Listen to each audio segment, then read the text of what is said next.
bem-vindos à nossa aula de redação de hoje. Hoje nós vamos revisar e explorar um pouquinho sobre os gêneros orais, tá certo? Mas não serão todos, serão 3: discurso, palestra e seminário, tá bom? Então a gente vai ver um pouquinho dos meios de circulação, vamos aprender quais são as características, o que é que eu preciso possuir, por exemplo, para me dar bem trabalhando com gêneros orais, tá certo? E até mesmo o seminário da escola, que às vezes nós apresentávamos e tinha que ir lá na frente para falar, explicar. Então, tudo isso a gente vai ver hoje, tá certo? Então, vamos lá.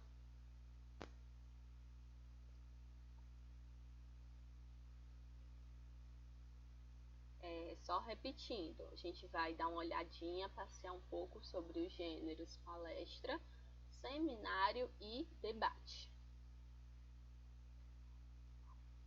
Devemos aprender durante toda a vida, sem imaginar que a sabedoria vem com a velhice. Essa é uma frase que eu escolhi para a gente iniciar essa aula de hoje, tá certo? Essa frase é de Platão. Primeiro, o gênero palestra. A gente tem aqui um exemplo, de um seminário e um exemplo dos debates. Esse gênero ele vai fazer bastante parte do nosso cotidiano agora que vai estar ocorrendo, o período de eleições, e os candidatos eles vão participar desse gênero debate. Então a gente vai ver hoje algumas dessas características. Então, por exemplo, nós temos, gente, os gêneros da linguagem oral e gêneros da linguagem escrita. O que é isso? Muitos pensam que o gênero oral, que os gêneros textuais são só as fábulas, romances, narrativas, crônicas e assim por diante. Mas a gente tem uma série de gêneros que eles são orais, ou seja, a gente vai ter o contato com ele a partir da oralidade, a partir da fala, tá certo? A gente tem gêneros literários e os gêneros de imprensa. Então, por exemplo, os gêneros literários orais, nós temos o cordel, causas similares, o texto dramático e a canção. De imprensa, comentário radiofônico, entrevista, debate, palestra, que são os nossos temática de hoje, depoimento. Agora, gêneros da linguagem escrita, que são o que a maioria pensa que só são esses como gêneros textuais. Então, a gente tem o conto, a novela, romance, crônica, poema, entre outros, que são só alguns exemplos. De imprensa, notícia, editorial, artigo, reportagem, carta do leitor, entrevista, charge e tira. Novamente, são só exemplos. A gente tem vários e vários outros exemplos. Então, bora lá. Você sabe o que são gêneros orais? O que eles nos ensinam? Então, nós temos a palestra, seminário, debate. Embora apresentados oralmente, dependem da escrita para existir. Palestra, seminário e debate são considerados gêneros da oralidade. São exposições preparadas previamente com leituras e anotações escritas. Como assim, pessoal? Não é porque o gênero é apresentado ao leitor oralmente que não vai ter uma preparação escrita.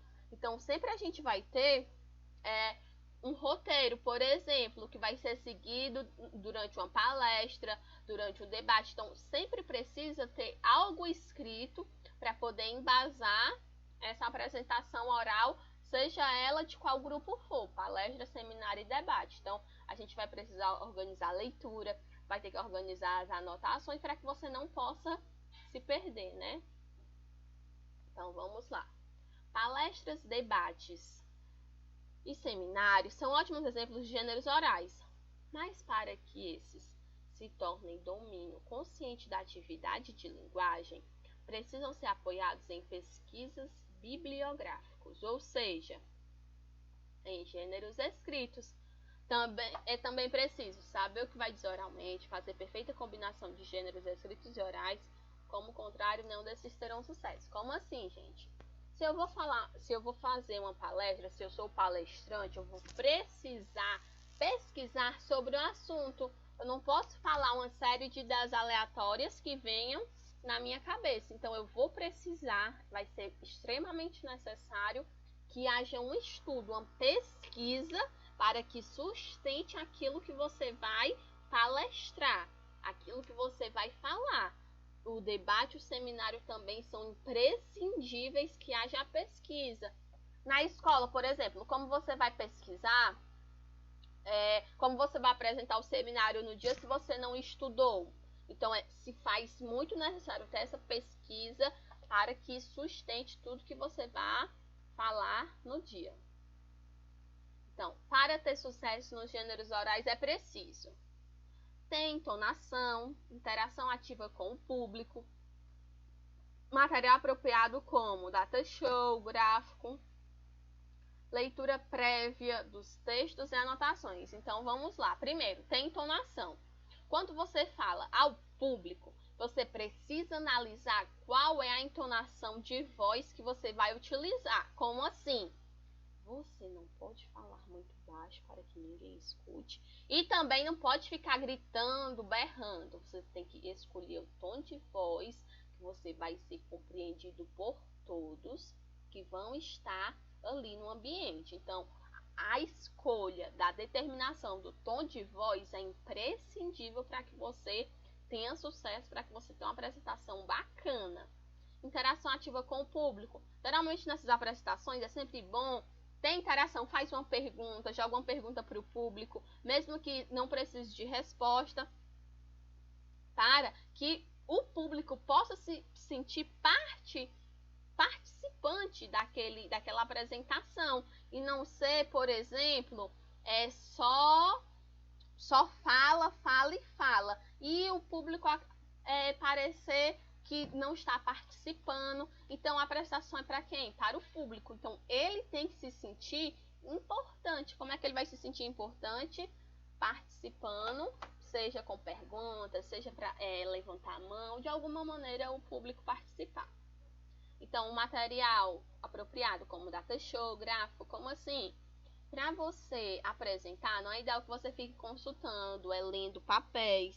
Então, você pode, por exemplo, colocar uma apresentação em data show com alguns tópicos importantes. Pode ter gráficos, imagens e assim por diante, para lhe auxiliar. Não é que você vai ler tudo que tem lá. E você precisa ter domínio do tema, né? Leitura prévia dos textos e anotações. Uma palestra é uma apresentação oral que pretende explicitar informações ou ensinar pessoas a respeito de um assunto. Palestras são usadas para transmitir informação de natureza importante, histórica.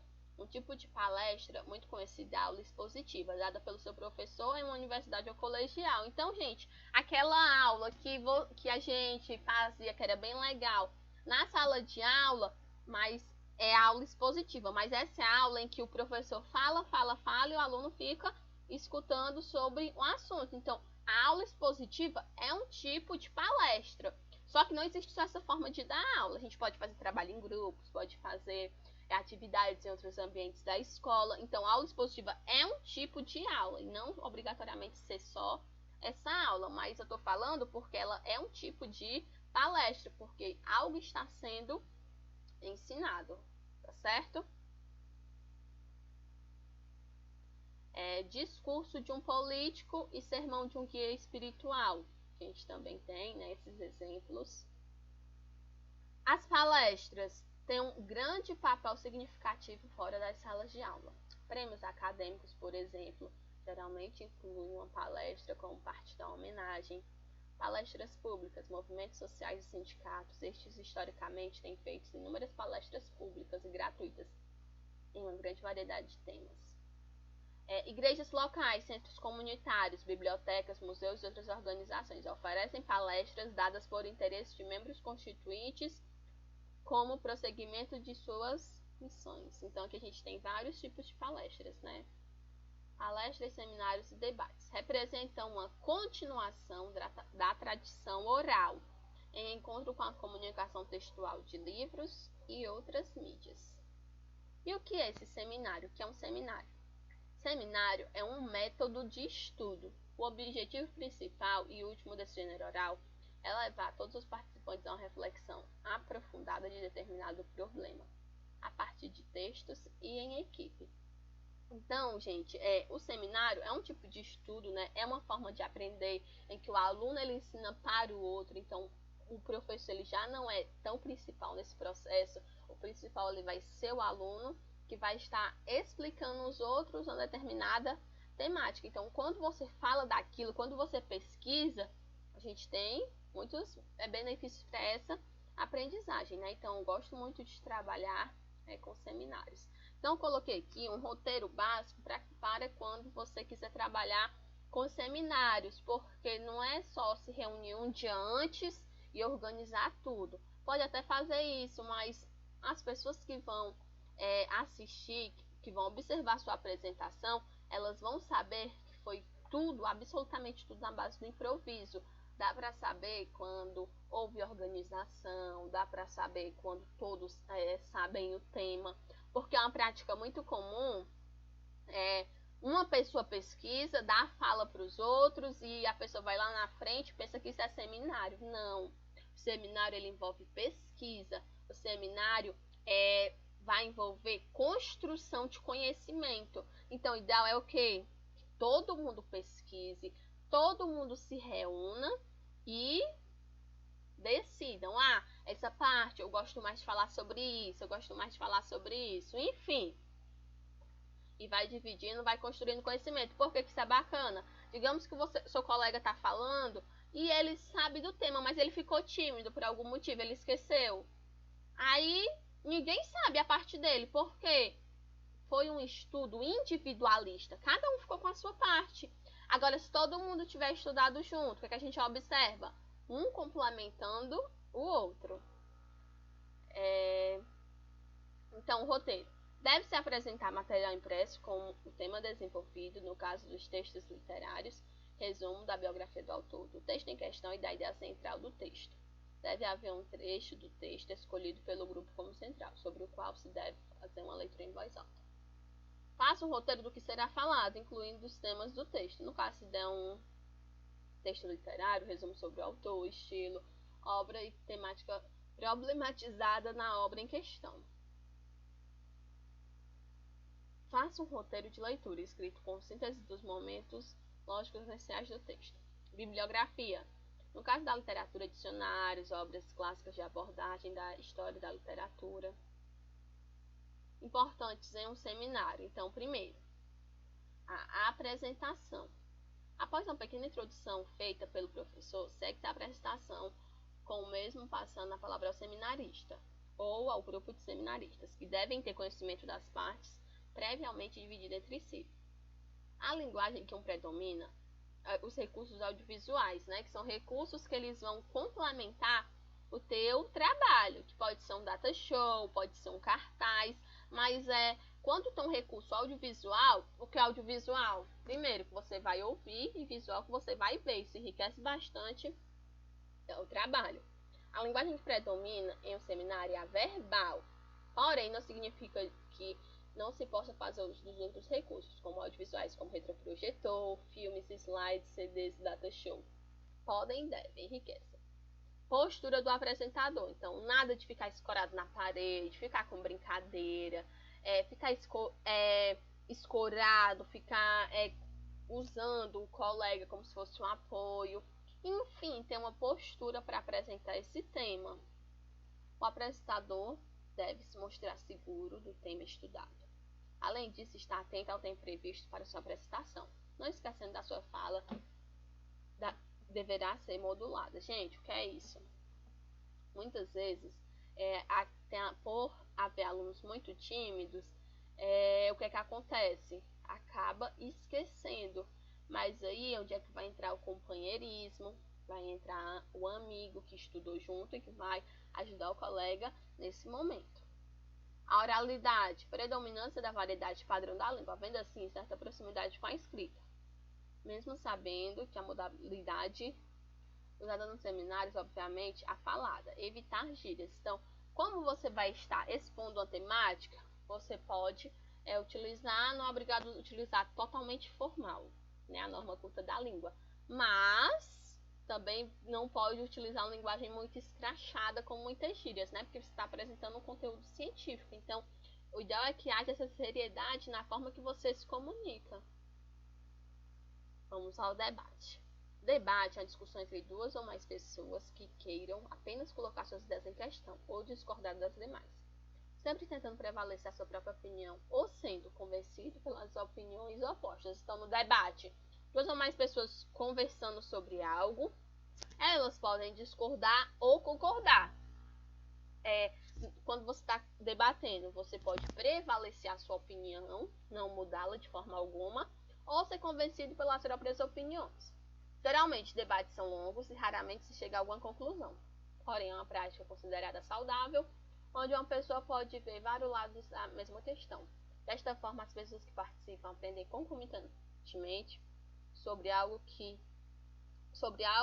uma e outra não saibam. Gente, como eu falei, o debate ele é um gênero que ele vai estar agora bastante presente no nosso cotidiano. Vale a pena, né, os eleitores ficarem atentos aos debates, porque muitas vezes mostra até a educação, a ética, a moralidade dos seus candidatos. Às vezes um colega que está ali debatendo fala algo, a pessoa já se exalta, já falta com respeito. Então já dá para analisar, para além das propostas, se essa pessoa serve para representar. Então, um gênero que ele vai estar bastante presente no nosso cotidiano. Debate e discussões amigáveis podem ser a respeito de diversos temas, como esporte, política, etc. Eles não devem ser confundidos por brigas. Geralmente, debatentes são concisos e têm em mente a troca de ideias sem que haja ofensas para ambos os lados. Composição de um debate. Como é que ele é formado? Primeiro, o moderador, pessoa que dita as regras, representando o tema a ser discutido. Faz a escolha dos debatentes, determina o tempo que cada um terá durante o debate, faz interrupções quando necessário, será a responsabilidade do sucesso do debate. Caso haja entre os debatedores dificuldades argumentativas, caberá a um moderador passar a vez para outro debatedor. Deverá escolher o tema, avaliar os argumentos, iniciar e encerrar a discussão. E os debatedores, o que são? O interlocutor necessário numa discussão acadêmica, quer seja em seminários, palestras, encontros, congressos, que interage com o palestrante com o intuito de ressaltar pontos importantes falados pelo orador principal, como também formular questões de interesse tanto do assunto apresentado como do público-alvo. Tá certo, gente? Então a gente revisou um pouco sobre esses gêneros orais, tá bom? Qualquer dúvida, procure lá no Classroom. Tchau!